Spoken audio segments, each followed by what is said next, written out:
여호수아 13장의 강해인데, 여호수아 13장부터는 12장까지는 전쟁 치르는 장면들이었죠.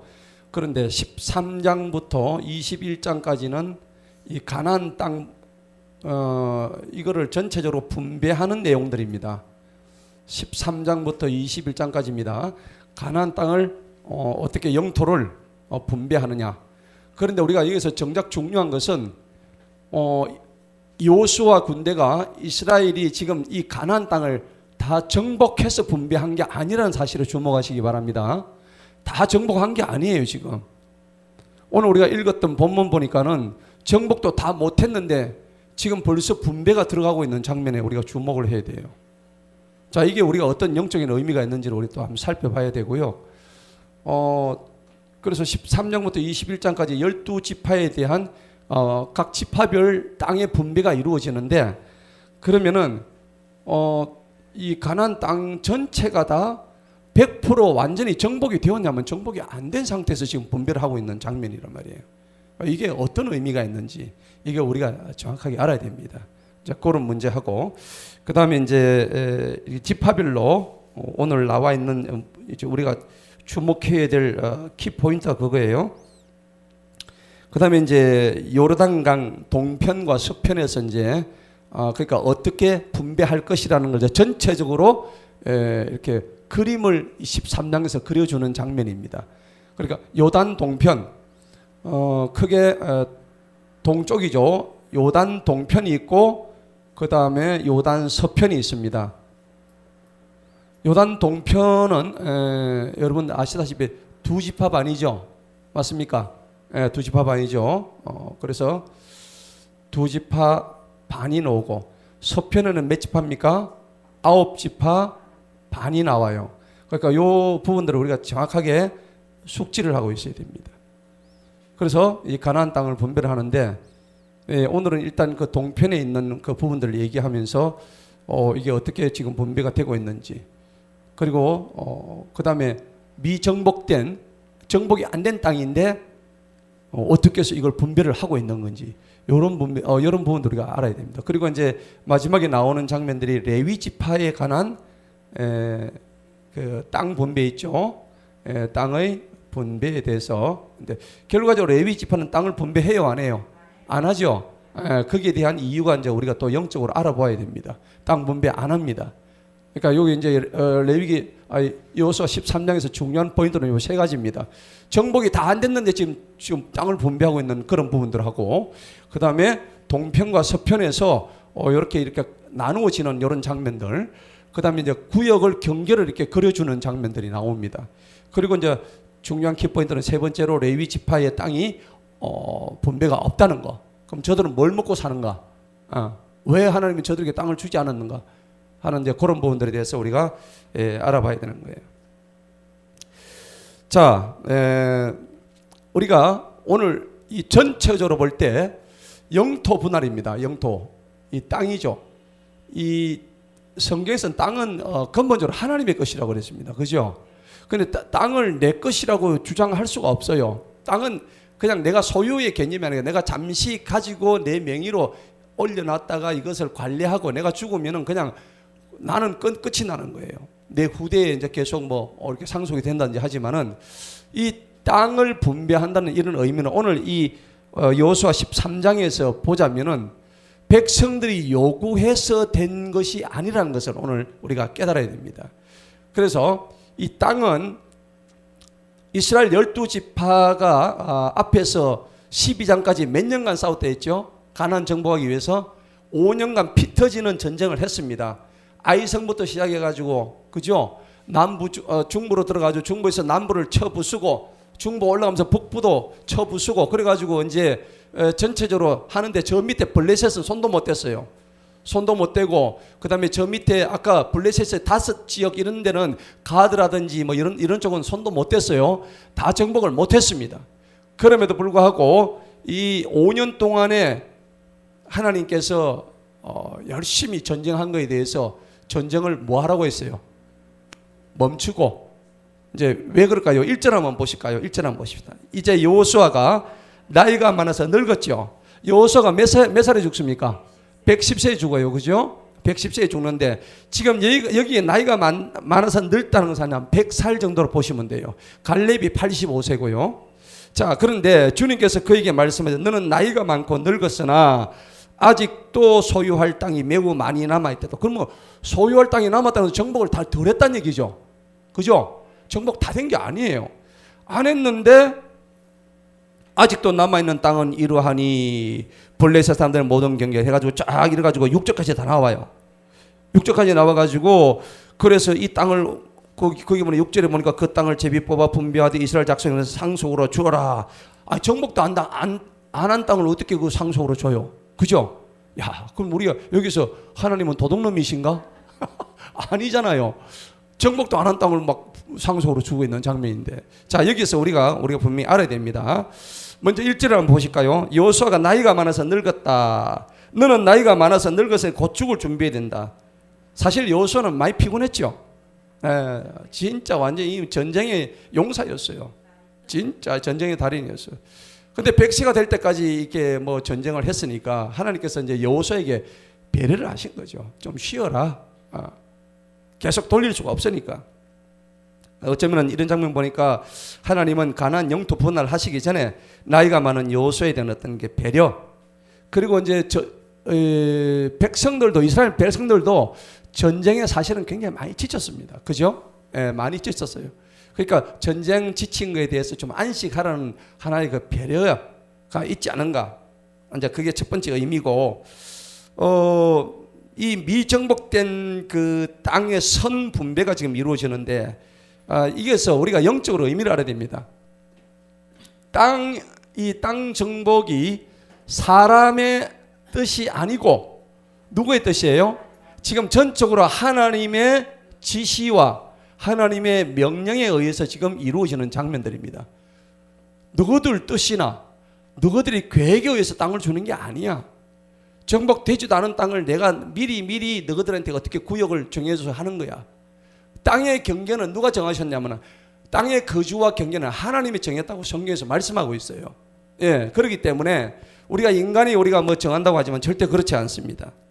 그래서 미정복된 땅에 대한 먼저 분배하는 것은 결국은 하나님의 명령이고, 이것은 향후 어떤 영적인 의미를 가지고 있냐면 향후 우리가 지금 살고 있는 이 땅도 우리 땅이 아니에요, 사실은. 그죠?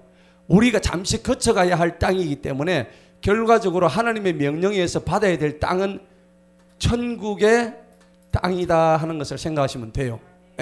영적으로 우리가 들어가야 될 하나님의 왕국, 하나님의 나라를 의미한다는 거지요. 그것을 우리가 깨달아야 합니다.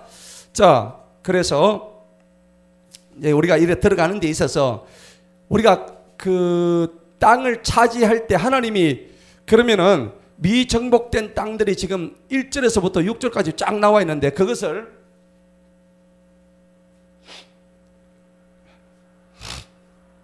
하나님께서 그 땅에 들어가면은 그냥 들어갈 수 있어요? 안 그러면 거기 원주민과 싸워서 들어갈 수 있어요? 싸워서 들어가지요. 자, 그런데 이게 결국은 뭐냐 그러니까, 우리가 정복을 하는데 사람의 힘으로는 하지만 사람의 힘으로는 안 돼요. 하나님의 지시와 인도하심과 명령을 따라야 되는데, 결국 우리가 차지할 그 땅이 천국이라고 하면은 천국으로 들어가는 동안에 영적인 뭐를 해야 돼요? 전쟁을 해야 되는 거예요.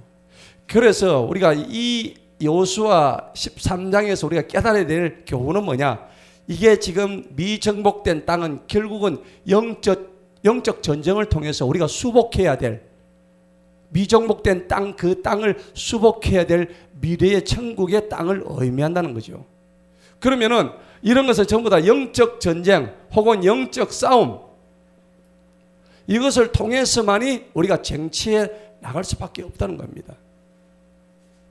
그래서 여러분들 생각을 한번 해보세요. 우리가 성경을 보면은 우리가 한 번씩 하나님의 뜻을 이해를 못할 때가 있어요. 그렇잖아요.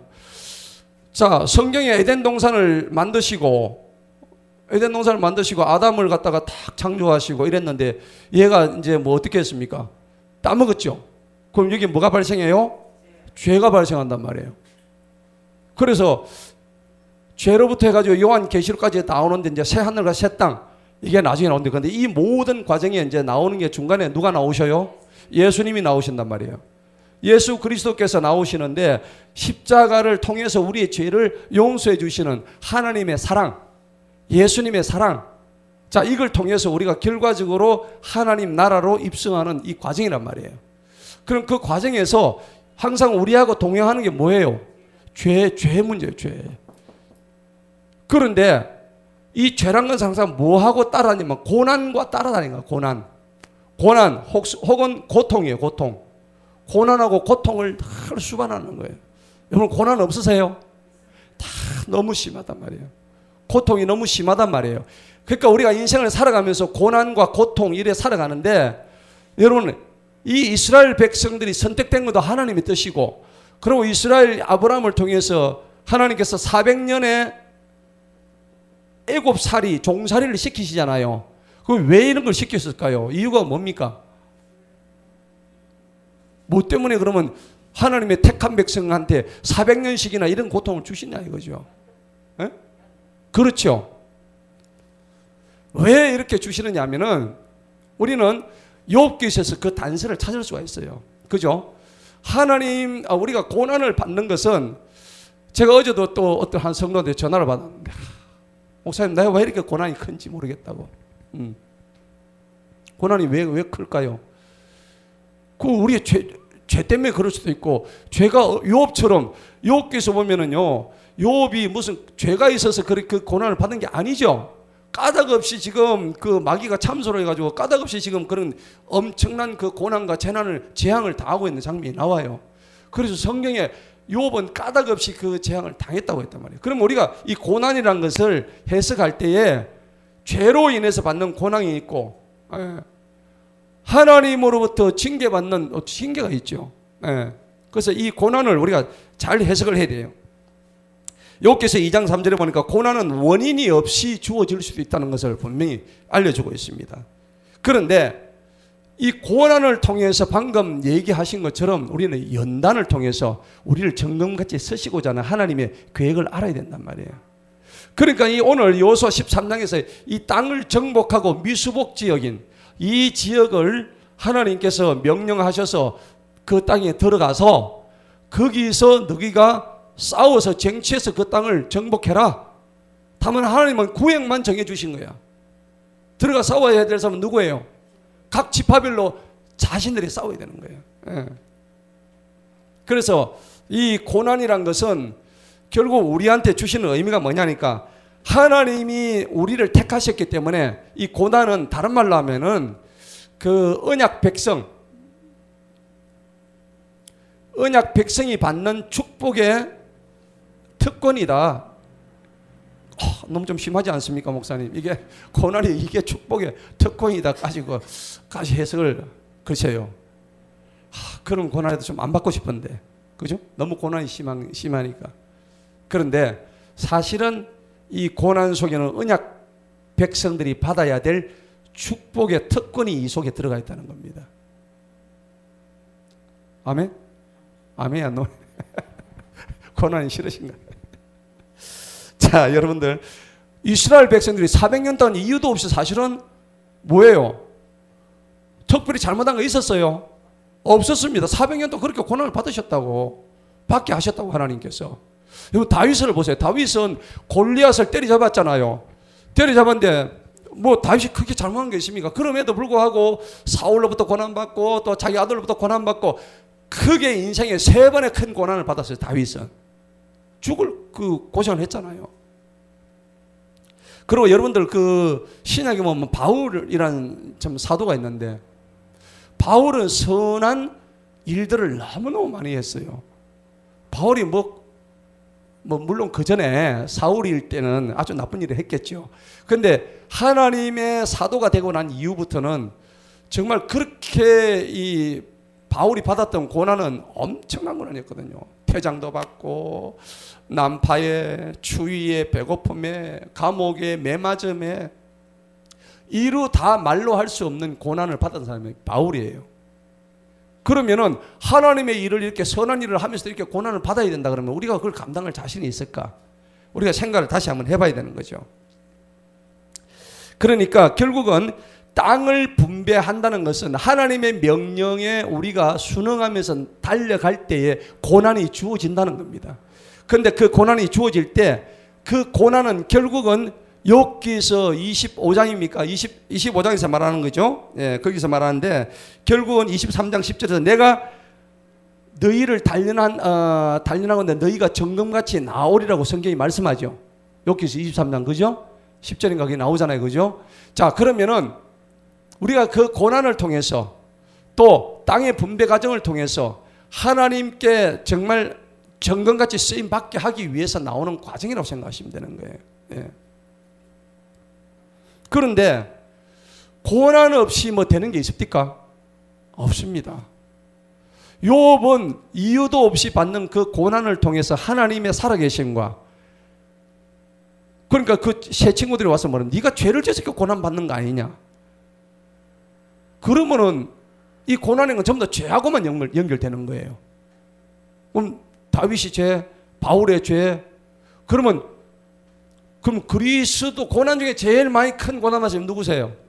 예수님 아닙니까? 그리스도의 고난 아니에요. 그럼 그리스도의 고난, 그럼 이 그리스도가 죄의 덩어리입니까? 아니잖아요. 맞죠? 그러니까 욥의 세 친구로 와가지고 했던 말이 뭐냐?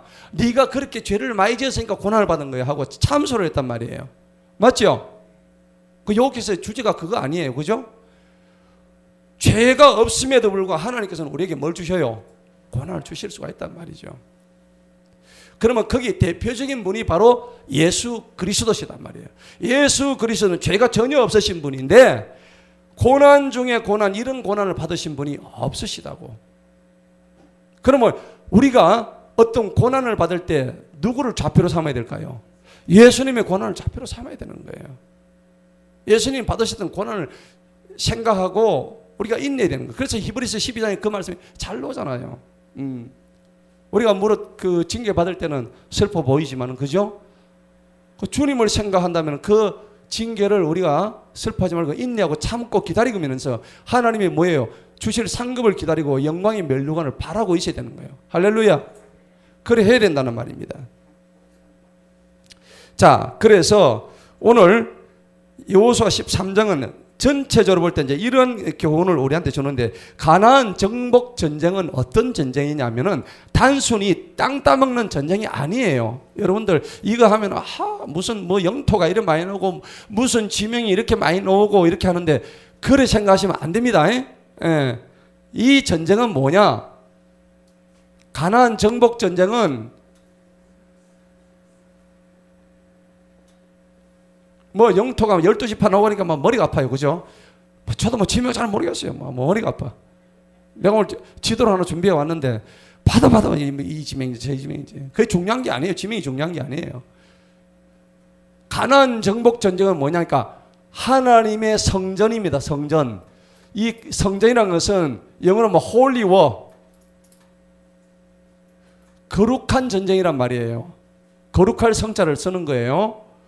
여러분 이 한문으로 거룩할 성자 써가지고 거룩한 전쟁이라는 말이죠. 거룩한 전쟁은 반드시 뭐가 들어가면 영적으로 승리하는 전쟁이라는 얘기입니다. 모든 성도는 영적으로 승리할 수 있는 특권을 가지고 있는 거예요. 할렐루야. 예. 이걸 잊으시면 안 돼.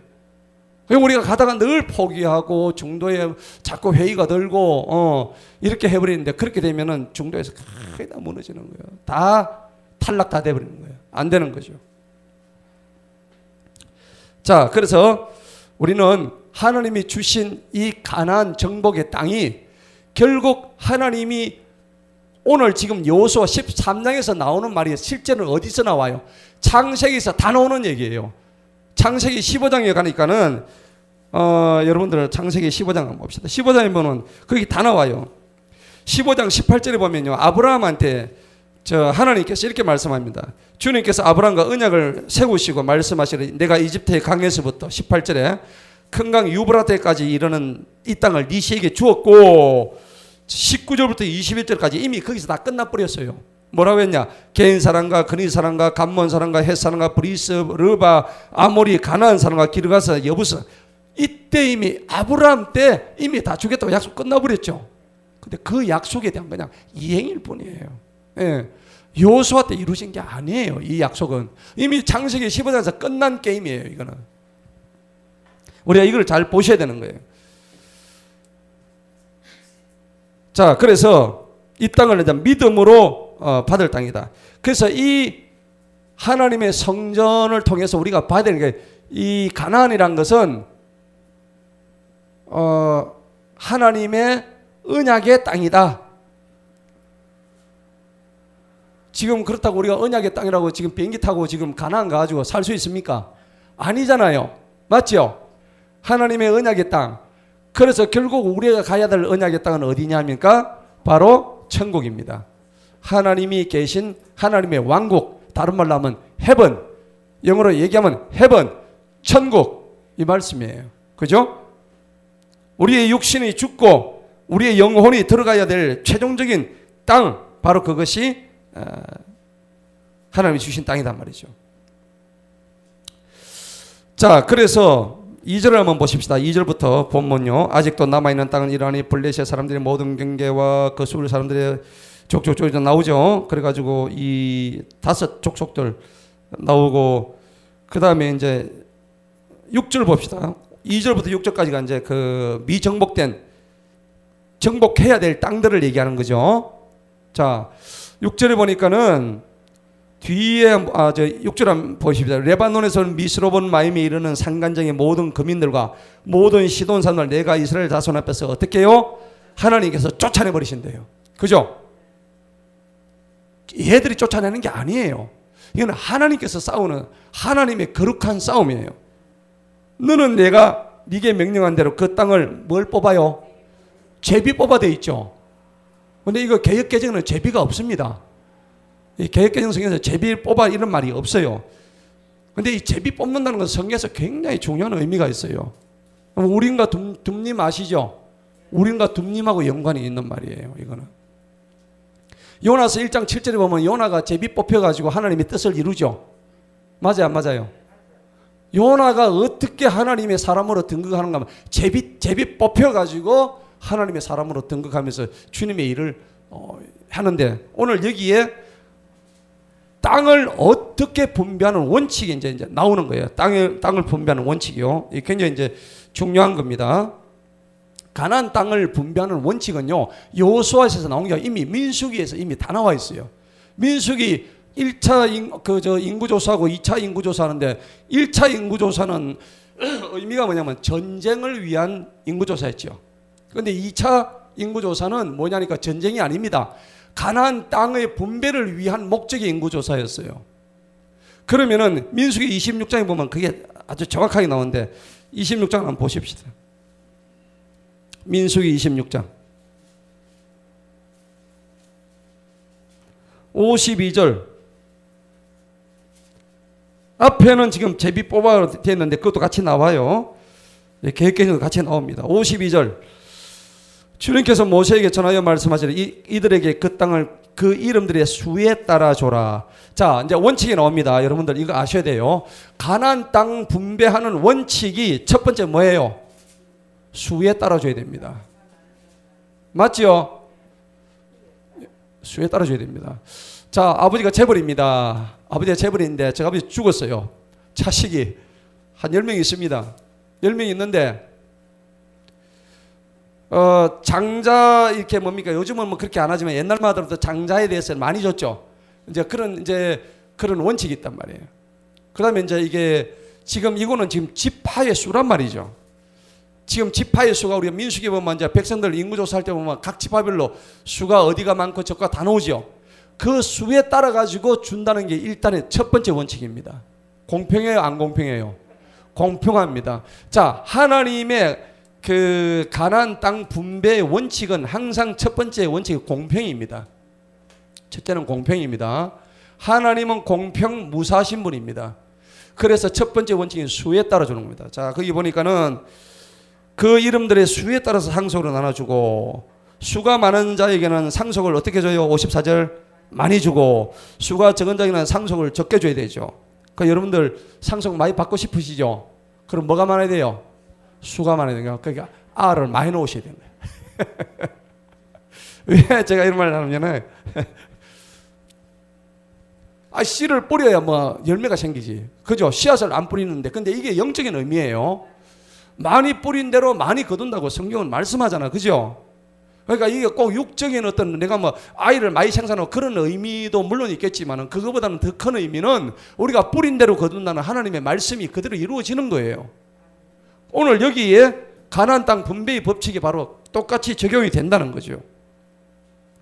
자, 55절 보세요. 두 번째입니다. 두 번째 원칙이 뭡니까? 뭐에 따라서? 55절 보세요. 그러나 그 땅은 어떻게 뽑아줘야 돼요? 제비 뽑아. 제비 뽑아 주어라. 여보, 제비가 뭡니까?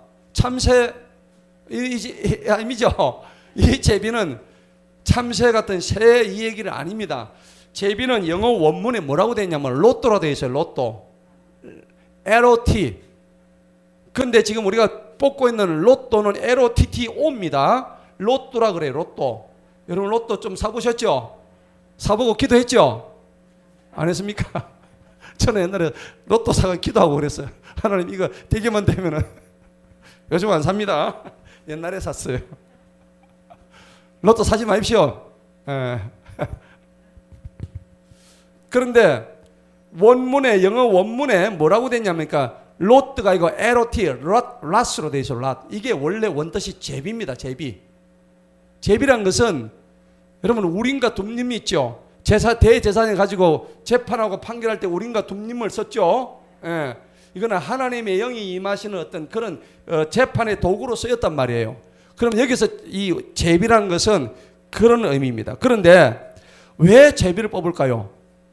땅이 예를 들어서 A가 있고 B가 있고 C, D, 뭐 E 이렇게 있는데 자 똑같은 조건이라면은 이 땅을 누구한테 예를 들어서 여호수아가 줄 때 야 가만히 보니까 얼굴을 딱 보는 거야. 왜? 이렇게 하는데 여호수아의 마음에 단 1%도 사심이 들어갈 수 있어요 없어요? 본인이 하면 들어갈 수 있죠. 1%도 들어갈 수 있단 말이에요. 왜? 저 지난달에 나한테 조금 잘해줬는데 나한테 밥 한번 사줬는데 예를 들면 인간인지라 안 그렇겠어요. 내가 입장 바꿔놓고 한번 생각해 보세요. 저 지난달에 나 점심 때 밥 한 개 사줬는데 아무래도 내가 마음이 좀 쟤한테 들어갈 수 있잖아요. 근데 하나님은 그런 거 안 보시죠. 그럴 때 뭘 뽑아요? 제비를 뽑게 하는 거예요. 제비를 뽑으면 말할 게 있어요 없어요? 세상 말로 무슨 복? 복골복. 복이 찌질이도 없다 하고 뭐 그러잖아. 그죠? 제비를 뽑아도 안 돼. 예? 풍성하다고. 공평하죠. 그러니까 승객이 약 350명이 탔는데 급에서 왜 요나가 걸려? 할 말이 있어요 없어요? 없어요. 누가 뽑게 했어요? 하나님이 하셨단 말이에요. 자, 그래서 우리 가나안 땅 분배의 원칙 첫째는 수입니다. 그래서 넘버입니다. 넘버. 그 다음에 제비는 랏입니다. 랏. 이 두 가지가 꼭 들어갑니다. 예. 가나안 땅 분배의 원칙입니다. 자, 그래서 제비를 뽑아서 56절 보십시다. 제비 뽑음에 따라서 소유가 다수와 소수 간에 분배될 것이니라 하시니라. 아멘. 그래 돼 있죠. 자, 본문 봅시다. 본문 6절에 보니까 그 땅을 제비 뽑아 분배하되. 제비 뽑아야 됩니다. 제비를 뽑아서 분배하되 이스라엘 백성에게만 상속으로 줘라. 누구에게만? 이스라엘 백성에게만이라고 되어 있습니다. 만이라고. 자, 여기 원문에 뭐라고 되어 있냐니까 only가 들어가 있어요. only. 예? 영어는 only가 들어가 있다고. only divide to. 여러분 이게 굉장히 중요한 겁니다. 이스라엘 백성에게 주라고 되어 있다고 기억해 주세요. 근데 이거는 우리 킹제임스는 only가 들어가 있습니다. 예, 1611년도 한 번도 변개되지 않은 내용들입니다. 자, 그러니까 이게 히브리 원문에 이렇게 되어 있다는 거죠. 자, 그래서 이스라엘 백성에게만 상속으로 줘라. 그러므로 이제 이 땅을 9지파와 므낫세 반지파의 상속으로 분배하라 하시니라. 자, 이제 그러면은 우리가 이스라엘 지도를 한번 보면서 어떻게 들어갔는지 한번 보도록 하겠습니다. 요걸 좀 꺼주세요. 네. 앞을 좀 꺼주세요. 네, 됐어요. 조금만 줄여주세요. 이게요, 여러분들 제가 늘 칠판에만 이렇게 그려가 했는데 여러분들 이제 정확하게 한번 보세요. 예.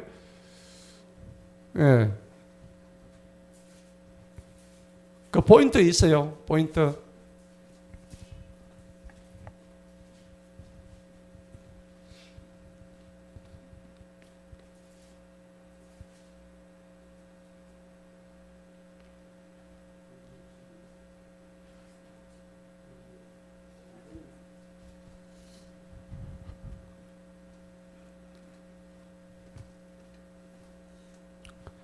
자, 지금 제가 설명드릴게요. 제가 늘 지도 그렸죠. 요게 지금 지중해예요. 지중해고 여기가 뭐예요? 갈릴리죠. 갈릴리에서 물이 쪼르르 흐르는 이 강이 무슨 강? 요단강이에요. 그 다음에 여기는 저 올려보세요. 여기는 무슨 바다?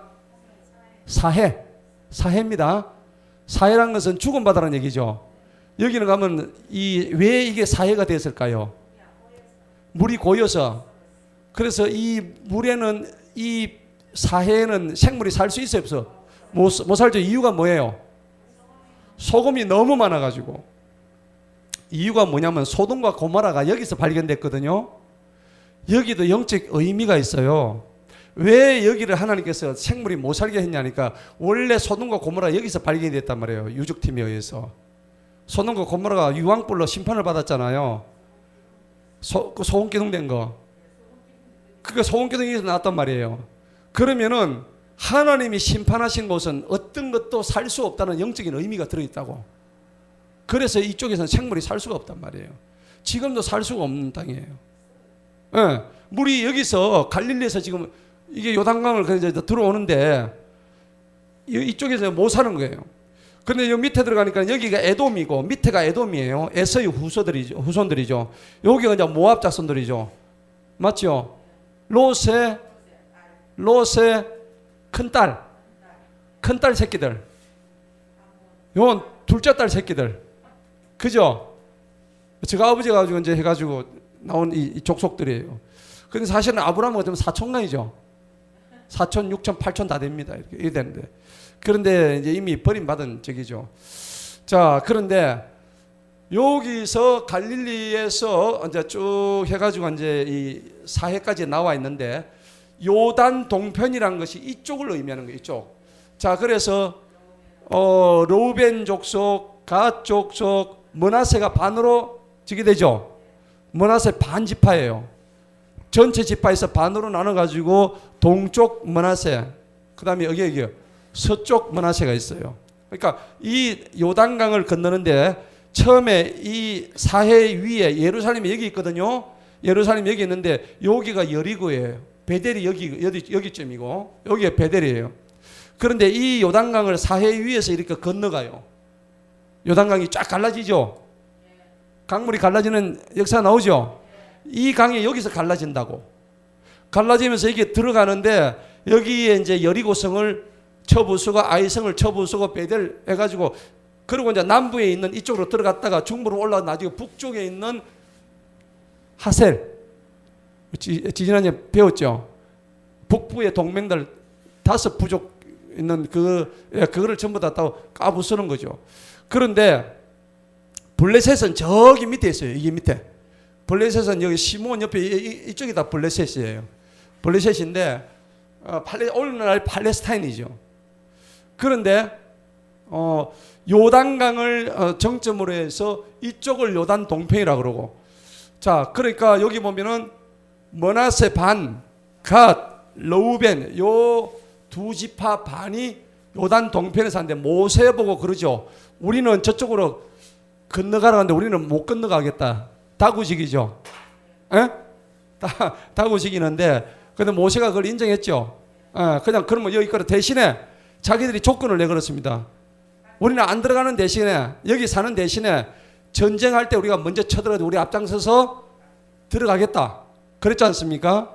그래서 얘들이 들어갑니다. 들어가가지고 얘들이 용맹스럽게 이제 그 땅을 개척하는 데 많은 도움을 줬습니다. 그래서 나중에 이쪽 요단 동편의 땅을 얘들이 차지할 수 있는 어떤 특권을 얻은 거예요. 그래서 위에서부터 아셀, 납달리, 서불론, 이사갈, 그 다음에 서머나세, 에브라임, 단 지파, 베냐민, 유다가 제일 크죠. 유다가 제일 많이 받았어요. 그 다음에 여기 시므온까지 이렇게 됩니다. 요 지도는 제가 나중에 여러분 필요하다면 제가 하나 복사를 해서 나눠 드릴 테니까, 안 그러면 성경에 보면 뒤에 보면 다 나와 있어요. 성경 뒤에 한번 봐보실래요? 성경 맨 뒤에 보세요. 네, 성경 나오죠? 다 나오죠? 네, 그런데 이제 거기는 이제 고대 근동 지도하고 그 다음에 이제 신약 시대하고 그 다음에 가나안 땅 정복, 이제 그거는 지금 구체적으로 안 나오는데 그거는 지금 안 나오지만은 그 갈릴리 바다부터 해가지고 요단강 사해까지 쫙 나오는 그 지명들이 전체로 다 나와 있어요.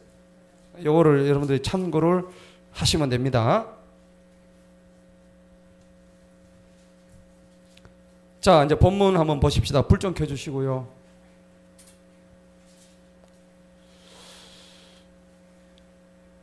자, 7절에 보니까 이제 이 땅을 9지파와 므낫세 반지파의 상속으로 분배하라. 8절 보세요. 이거는 아까 요단강 서편이에요, 동편이에요. 8절. 러벤 사람과 갓 사람들과 요르단 건너 동편에서 모세가 그들에게 준 상속을 받았는데 주님의 종 모세가 그들에게 준 것은 이러하더라 하는 겁니다. 그래서 동편이죠. 그래서 가나안의 경계는 민수기 24장에 정확하게 나와 있어요. 한번 보십시다. 민수기 24장. 우리 앞에서 강의할 때 지난번에 다 했죠. 민수기 24장에 보면 우리 앞에 다 한 겁니다. 민수기 24장에 보면은 34장. 민수기 34장에 보니까 이거 하면 뭐 오늘 다 한 거예요. 뭐 뒤에 뭐 지명은 중요한 게 아니에요. 민수기 34장에 보면 이스라엘 땅의 경계들이 다 나오고 그 땅을 나눈 사람들의 이름들이 다 나와요. 자, 거기 보니까는 2절에 보면 이스라엘 자손의 명예 그들에게 말해 너희가 가나안 땅으로 들어오면은 이 땅은 너희에게 상속이 곧 그곳 경계들을 포함한 가나안의 땅이 전부 다 너희 땅이다. 그러죠. 자, 먼저 남쪽 지역은 에돔의 경계를 따라가지고 저 에돔 노죠. 자, 에돔의 경계를 저 맨 밑에 에돔의 경계입니다. 에돔의 경계는 신광야에서 시작되고 너희 남쪽 경계는 동편으로 여매의 맨 끝 경계가 되고. 그러니까 여러분들 저 지도를 보고 이 민수기 34장 보면은 이해가 전체로 돼요. 전체가 다 됩니다. 그 다음에 6절에 보니까 서쪽 경계가 딱 나오죠. 서쪽 경계. 그러니까 여러분들 거주의 경계를 정한 것은 저거들이 정했어요. 하나님 정해주셨어요. 하나님이 성경으로 정해주셨어요. 모세를 통해서. 사도행전 17장 26절에 보면은 거주의 한계를 지어주시는 분은 하나님이라고 정확하게 나와 있어요. 거주의 한계를, 경계를 정하시는 분은. 왜 그러냐니까 이렇게 경계를 지어주는 이유가 있어요.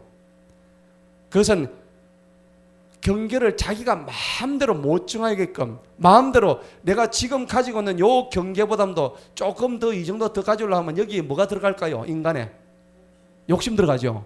자, 이 욕심을 하나님께서 제한하시는 거예요. 인간의 탐심, 그러니까 인간의 죄를 없애려고 하는 하나님의 경고가 들어가 있다는 겁니다. 진짜 세밀하시죠. 진짜 놀랄 정도입니다. 그래서 이스라엘의 욕망을 제한하시려고 하는, 그러니까 이웃 나라를 침범하지 말라는 얘기입니다. 내가 준 이 땅에서 너희끼리 잘 살고 저기 해라 하는 그런 의미입니다. 7절 보세요. 거기 민수기 34장 보니까 7절에는 북쪽 경계가 나와요. 그죠? 그 다음에 이제 10절에는 동쪽 경계가 나옵니다. 그죠? 동쪽 경계. 예. 그러면서 이제 이렇게 뭡니까? 18절 보세요. 각 지파에서 상소로 그 땅을 나눌 통치자 한 명씩을 뽑죠. 통치자를 뽑습니다. 그러면서 이름이 쫙 나옵니다. 유다 지파에서는 갈렙이고, 시므온에서는 스무엘이고, 베냐민에서는 엘리다시고, 쫙 지파별 대표들 나옵니다. 자, 대표들 나오는데 이 대표들을 뽑을 때도 어떠한 원칙이 적용됐을까요? 이 대표를 뽑았을 때 분명히 누군가 위에서 모세가 정해주는 사람이 있었을 거예요. 누구 해라고. 그런데 만약에 이게 경합하는 부분이 있었으면 어떻게 했을까요? 제비를 뽑아 했을 거예요. 그죠? 예. 제비 뽑는 게 굉장히 또 중요한 겁니다. 지파 간의 전쟁이나 분쟁이 없이 하나님의 명령을 제비를 뽑아가지고 하는 장면이 나오는데, 마태복음에 보면은 20장에 그 세베대 저거 엄마가, 예수님 제도 세베대 있죠. 저거 엄마가 저거 아들 둘이를 갖다가 나중에 주님이 오실 때 하나는 오른편에 하나는 왼편에 가지고 장관 좀 시켜달라고 하는 장면 나오죠. 주님 나중에 오실 때에 우리 아들 그 옆에 좀 앉혀가지고 저 국무총리 좀 하고 장관 좀 해달라니까 하나님께 막 그렇게 예수님한테 얘기하는 장면 나오잖아요. 근데 절대 지가 오해한 거죠. 근데 분명히 하나님은 그런 걸로 우리를 하는 게 아닙니다. 그 엄마가 잘 모르고 이제 그런 그 세베대 자녀들의 엄마가 잘 모르고 이제 그런 얘기를 한 거죠. 근데 하나님이 이런 공평하게 이루어지는 겁니다. 자, 그래서 우리 본문 다시 한번 들어갑시다. 이제 하나님 너무 세밀하셔요. 그러니까 여기에 있는 것들은 사실은 앞에 민수에서 다 했던 것들입니다. 자, 그래서 이게 오늘은 지금 8절 보세요. 8절은 르우벤 사람들과 갓 사람들에 대해서 쭉 얘기하는 겁니다. 그 다음에 뒤에 보세요. 15절 보세요. 르우벤 자손의 지파. 23절은 르우벤 자손의 경계. 그 다음에 24절은 모세가 누구 지파요? 갓 지파에게 준 땅들입니다. 땅의 내용들입니다. 25절 보니까 갓 지파는요, 그들의 경계가 야셀, 길르앗, 암몬자다 절반을 라빠 앞에 아로엘까지 헤스본에서 어디까지 쭉쭉 나오죠. 그 다음에 이제 요단강 동편에 므낫세 반지파에게 준 땅이 또 나오죠. 29절에 나오죠. 므낫세 반지파에게 상속을 주는 그 장면이 나옵니다. 그들의 경계가 30절에 보니까 마하나임에서부터 바산의 왕옥 있는 데까지 길르앗 절반하고 뭐 아스다롯, 에드레이, 이 아스다롯이 굉장히 그 우상숭배 심했던 곳이죠. 마길 뭐 이런 게 쭉 나옵니다. 자, 그런데 결국은 이미 이것들은 모세를 통해서 이미 다 예고되었던 것들입니다. 근데 이제 중요하게 이제 나와 있는 게 뭐냐? 지금 그거죠. 그 레위 지파입니다. 14절 한번 보세요. 레위 지파. 오직 레위 지파에게만 여호수아가 아무것도 상속을 주지 아니하였다. 와, 이거 뭐 이런 일이 있노? 12지파 중에서 레위 지파만 상속을 아무것도 안 줬대요. 이유가 뭘까요? 자, 하나님이 얘들을 먹여 살리시죠. 자, 뒤에 여호수아 21장 가면요, 레위 지파의 몫이 나오는데 타 지파로부터 48개의 성읍을 받습니다. 48개의 성읍을 받고 목초지를 받아요. 이 레위 지파가 이렇게 받습니다. 자, 이런 장면이 나오는데 레위 지파가 하는 일이 뭐였습니까? 하나님의 성소에서 하나님의 일을 전적으로 맡아서 봉사하는 지파였죠. 하나님의 종들이었습니다. 그래서 민수기 18장에 가면은 레위 지파를 위한 11조를 별도로 했다고요. 민수기 18장 우리 앞에 전에 했는데 한번 보십시다. 민수기 18장. 민수기 18장 가면은 그게 나오죠. 21절 보십시다. 보라, 내가 레위 자손에게 상속으로서 그들의 섬기는 일, 곧 회중의 성막에서 섬기는 일을 위하여 이스라엘에 있는 모든 11조입니다. 모든 11조를 다 주었다. 그러니까 11조는 원래 레위인의 몫인데 레위인들의 생계를 책임지고 그렇단 말이죠. 신명기 25장에 보면은 곡식을 떠는 그 소에게 망을 씌우지 말아야 했죠. 그 곡식을 이렇게 이제 저기 하기 위해서 갈고 있는 그 소의 입에다 망 씌우지 말라는 얘기는 그 레위인들에게 생계를 책임져 주라는 겁니다. 그들의 분깃을 하나님께서 인정해 주셨다는 겁니다. 그래서 원래 11조의 사용 용도가 뭐냐면 첫 번째는 레위인들의 생계를 유지하는 거였습니다. 예. 하나님의 종들의 생계를 유지해 줘야 됩니다. 그 다음에 성전 기물을 보수하고요. 그 다음에 이제 구제하기 위한 가난하고 불쌍한 사람들을 돕기 위한 그것이 목적으로 쓰였다는 겁니다. 자, 그래서 레위인들은 성소의 봉사자들도 이제 구별된 겁니다. 성도들은 레위 지파의 생계를 책임을 져야 되는데 이게 이제 신약에서는 이 고린도전서 가면은 이제 이런 말씀이 있다 나오죠. 고린도전서 9장에 보면은 이런 말씀이 있습니다. 9장 7절에서 10절을 보니까 그게 이제 그 9절에 보니까 너는 곡식을 밟았다는 소의 입에 망을 씌우지 마라. 그리고 뭐라 했습니까? 13절에 고린도전서 9장 13절에 거룩한 것들에 종사하는 사역자들이 성전의 것들로 사는 줄을 너희가 알지 못하느냐? 제단을 섬기는 사람들이 제단과 더불어 참여된 줄을 너희가 알지 못하느냐? 이와 같이 주님께서도 복음을 선포하는 자들은 뭘로 살아요? 복음으로 산다 했습니다. 그러니까 목양을 받죠. 양들은 목양을 받아야 안 받아요? 받으면 그 목자를 사역하는 사역자를 부양하는 책임이 있어요, 없어요? 있습니다. 그죠? 예. 먹여 살리십시오. 살려야 됩니다. 예, 이거는 하나님께서 또 저기 하신 거고. 자, 어쨌든 사도나 목자는 양들이 주는 물질로 먹고 사는 권리가 있고, 또 레위 지파의 11조도 그런 의미입니다. 자, 그래서 오늘 본문 말씀 14절에 레위 지파에게만 여호수아가 아무것도 상속을 안 줬는데 결국은 그것은 하나님께서 저들에게 이미 다 주셨다는 것입니다. 이미 다 주셨다는 겁니다. 자, 오늘 말씀의 결론을 맺겠습니다. 나머지는 여러분들 다 그 지명들의 이름이고 하는 거니까 다 외울 수도 없고요.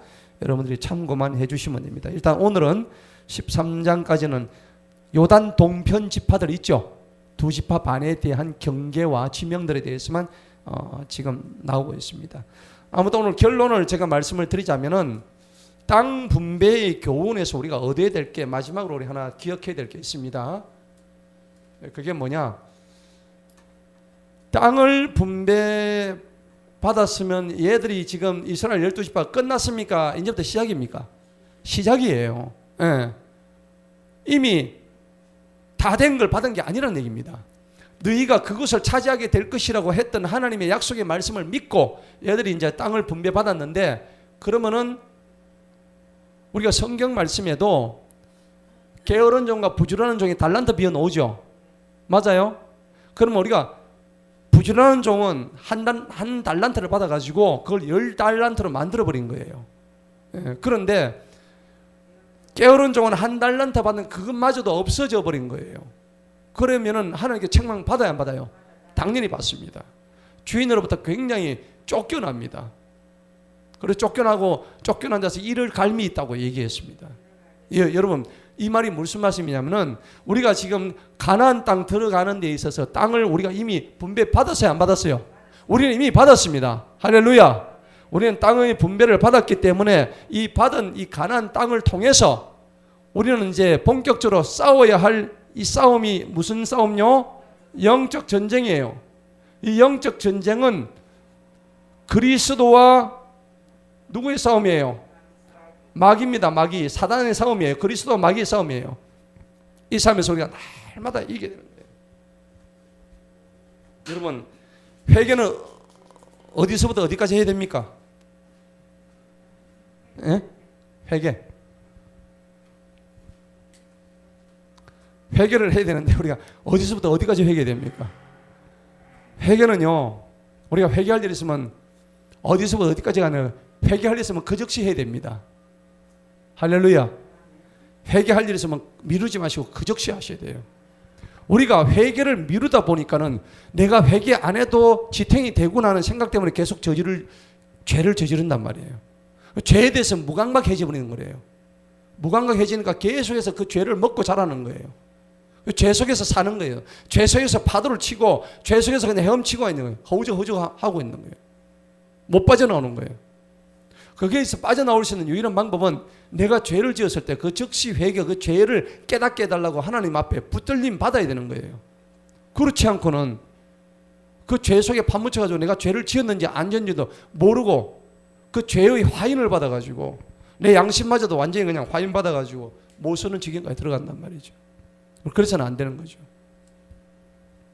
그러니까 오늘 분배받을 땅, 우리가 땅을 분배인데 분배받을 땅, 우리가 결국은 천국을 소유하는 우리 모두인데 이 땅을 가기까지 영적 전쟁을 부단하게 끊임없이 우리는 싸워서 이겨야 된다는 겁니다. 이 싸움은 언제 끝납니까? 천국 가는 그날까지 싸워야 되는 거예요. 그리고 고난은 언제까지예요? 천국 가는 그날까지 계속 고난이에요. 이유 없이 고난 받는 것도 여러분 그냥 우리가 하나님의 자녀는 징계 받죠. 징계 받는다 생각하시고 감사히 받으시기 바랍니다. 새해는 고난이 좀 없었으면 좋겠는데, 그런데 그렇게 생각하는 순간 내 속에 뭐가 들어오냐면 자꾸 캥겨요. 불평 들어오고 불만 들어오고 그 다음에 뭔가 이게 오해가 자꾸 들어오면요 하나님의 은혜가 떨어지고 감사가 떨어지는 그 순간 그때부터 뭐가 들어와요? 마귀가 자꾸 들어오는 거예요. 2022년도에는 고난을 나의 친구로 삼으시기 바랍니다. 아멘? 예, 고난에 감사하시기 바랍니다. 그리고 우리가 요단 동편, 요단 서편에 들어갈 저 땅을 들어가기 위해서는 반드시 그냥은 못 들어간다. 세상에 공짜 없습니다. 공짜는 아예 생각하지 마십시오. 우리는 반드시 싸워서 이겨야만이 하나님께 주신 그 땅에 들어갈 수 있다는 것을 기억하시고 승리하는 저와 여러분 되기를 축원합니다. 기도하십시다. 하나님 아버지 감사합니다. 오늘도 주신 귀한 말씀을 통하여 하나님 우리가 정말 영적적 가난을 들어가기 위해서는 얼마나 많은 고난의 행군을 해야 될지, 또 하지만 그 고난은 주님께서 우리에게 주신 위장된